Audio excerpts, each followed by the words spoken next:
Olá pessoal, tudo bem? Espero que estejam todos bem. E vamos dar continuidade ao nosso conteúdo. Hoje eu vim falar com vocês a respeito das figuras de construção ou sintaxe. Então, elas podem ser encontradas aí com esses dois nomes, ou figuras de construção ou figuras de sintaxe, mas geralmente aparece junto, né? Essas duas denominações. Primeiro eu queria explicar para vocês o que é sintaxe. Sintaxe é uma parte essencial da gramática, que faz o estudo da palavra dentro da frase e também nas orações. E como essas palavras se relacionam entre si. Então, o sintaxe é basicamente o quê? O estudo das palavras dentro das orações, das frases, né? Dentro de um texto em si. Figuras de linguagem. Figuras de linguagem são formas de expressão que destoam da linguagem comum ou denotativa. Elas nos dão ao texto um significado que vai além do sentido literal. Portanto, permitem uma plurissignificação do enunciado. Então, gente, a figura de linguagem ela tem como principal objetivo realçar a nossa fala, realçar os elementos da nossa fala, né? E, consequentemente, da nossa escrita. Então, eu falei um pouco sobre figuras de linguagem, porque dentro das figuras de linguagem estão as figuras de sintaxe, né? Ou construção. E tem outros, né? Tem outras ramificações das figuras de linguagem, mas hoje a gente vai falar especificamente das figuras de sintaxe. Vamos lá. Figuras de construção ou sintaxe. As figuras de sintaxe ou figuras de construção correspondem a um grupo das figuras de linguagem. São utilizadas para modificar um período, ou seja, interferem na estrutura gramatical da frase, com o intuito de oferecer maior expressividade ao texto. Então, como todas as figuras de linguagem, a função é oferecer uma expressividade maior ao texto, realçar mesmo o sentido daquelas palavras. Assim, as figuras de sintaxe operam de diversas maneiras na frase, seja na inversão, repetição ou na omissão dos termos. Lá no início do slide, a gente foi falado sobre conotação. Então, existe a linguagem conotativa e a linguagem denotativa, sendo que a linguagem conotativa é a linguagem no sentido figurado e a linguagem denotativa é a linguagem no sentido real. Vou dar um exemplo para vocês. O coração é um órgão que bombeia o sangue para todo o corpo. Nessa frase, nessa construção, eu utilizei a palavra coração no sentido denotativo, porque essa é a real função do coração. Então, usei a palavra no sentido real dela. Agora, se eu digo assim, o meu coração amanheceu pegando fogo, assim como diz a música. Algum coração amanhece pegando fogo? Não, porque corações não pegam fogo.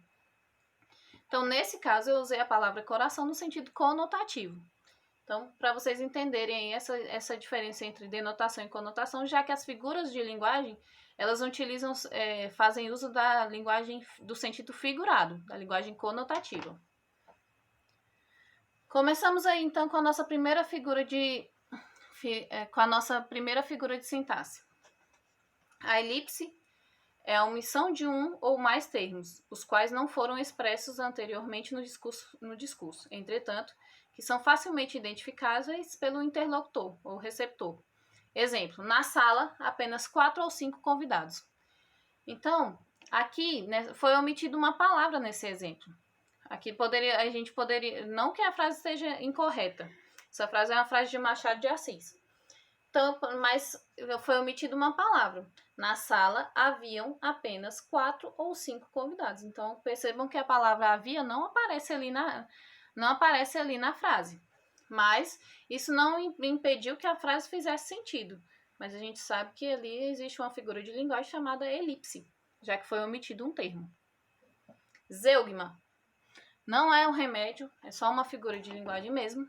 A zeugma é um tipo de elipse, uma vez que há omissão de um ou mais termos na oração, sendo um recurso utilizado para evitar a repetição de verbo ou substantivo. Fabiana comeu maçã, eu pera. Tá vendo que eu coloquei ali entre parênteses a palavra comi? Mas na verdade eu não preciso, para eu não falar, não repetir o verbo comer, aí que eu já falei, Fabiana comeu maçã, eu posso dizer Fabiana comeu maçã, eu pera. Lógico que todo mundo vai entender que eu também comi pera, mas aí eu fiz essa omissão ali para não repetir o verbo comer. Então, esse daí constitui uma figura de linguagem chamada zeugma. Hipérbato ou inversão. O hipérbato é caracterizado pela inversão da ordem direta dos termos da oração, segundo a construção sintática usual da língua: sujeito, predicado e complemento. Então, vocês acham que está até coincidindo com o conteúdo da professora de língua portuguesa, né? Ou acho que vocês já estudaram, que é o estudo dos sujeitos. E também da ordem direta dos termos, né? Das construções sintáticas. Então, o normal é que seja sujeito, predicado, complemento. Sujeito, verbo, complemento, assim, né? Então, no exemplo, a gente tem: triste estava Manuela. Numa ordem direta, seria: Manuela estava triste. Mas, como a gente tem aí a presença da figura de sintaxe hipérbato, aí a ordem direta dos termos da oração foi inversa. Ficou: triste estava Manuela. Silepse.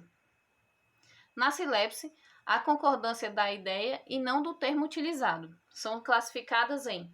Existem 3 classificações para a silepse: silepse de gênero, silepse de número e silepse de pessoa. Quando ocorre silepse de gênero, quando ocorre discordância entre os gêneros feminino e masculino. Silepse de número, quando ocorre discordância entre o singular e o plural. Silepse de pessoa, quando ocorre discordância entre o sujeito, que aparece na terceira pessoa, e o verbo, que surge na primeira pessoa do plural. Olha os exemplos. O primeiro exemplo é um silepse de gênero. São Paulo é suja. Na verdade, São Paulo é uma palavra masculina. Então, seria: São Paulo é sujo. Né? Mas aí, como tem a presença da figura de sintaxe, né? Ou de construção silepse, aí teve aí uma silepse de gênero. O segundo exemplo, que é um silepse de número. Um bando, né, que está no singular, de mulheres, está no plural, gritavam assustadas. Então, a palavra bando, ela está no singular e mulheres no plural. Por isso que a gente tem um silepse de número. A silepse de pessoa. Todos os atletas, tá vendo que todos os atletas estamos preparados para o jogo. Então, tá vendo que até o sentido da frase está um pouco, né, não é... A gente não está acostumado com esse tipo de frase, porque a gente considera um erro. Todos os atletas está na terceira pessoa. Estamos está na segunda pessoa do plural. Preparados para o jogo. Então, aí ocorre uma silepse de pessoa. Na próxima, assíndeto.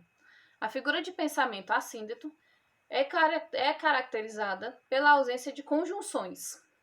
Então, a gente olha o exemplo. Diana comprou uvas para comer, limões para fazer suco. Aí, eu poderia incluir uma conjunção aí entre comer e limões.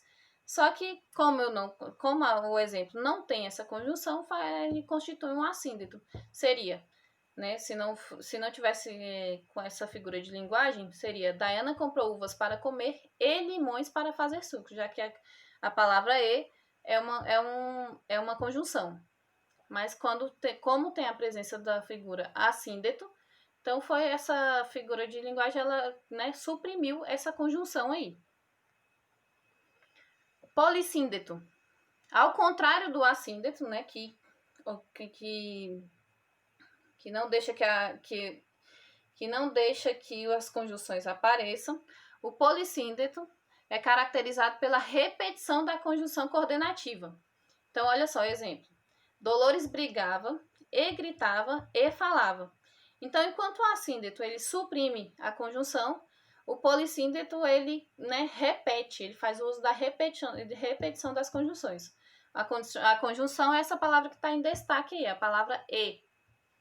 Próximo. Anáfora. A anáfora é a repetição de termos no começo das frases, muito utilizada pelos escritores na construção dos versos, a fim de dar maior ênfase à ideia. Então, a anáfora é aquele tipo de construção, né, aquele tipo de figura de sintaxe que visa enfatizar aquela ideia, o que está escrito. Olha o exemplo. Se eu amasse, se eu chorasse, se eu perdoasse. Então, percebam a repetição do termo se. Ele enfatiza a condicionalidade que o emissor do discurso quer propor. Então, ele né? O se aí, ele tá como, né, uma possibilidade. Então, a anáfora, ela dá ênfase a esse tipo de possibilidade no qual foi citado aí no exemplo. Se eu amasse, se eu chorasse, se eu perdoasse. Próximo. Anacoluto. Cada nome um mais bonito que o outro, né, gente? O anacoluto altera a sequência lógica da estrutura da frase por meio de uma pausa no discurso. Exemplo. Esses políticos de hoje não se pode confiar. Numa sequência lógica, né, teríamos esses políticos de hoje não são confiáveis, ou não se pode confiar nesses políticos de hoje. Só que como eu tenho a presença aí do anacoluto, aí é uma pausa que é dada no discurso. Esses políticos de hoje não se pode confiar. Então aí constitui um anacoluto. E por último, mas não menos importante, pleonasmo. Repetição enfática ou redundância de um termo que soa desnecessário no discurso, o qual pode ser utilizado intencionalmente, né, um pleonasmo literário, como figura de linguagem, ou por desconhecimento das normas gramaticais. Pleonasmo vicioso, nesse caso, um vício de linguagem.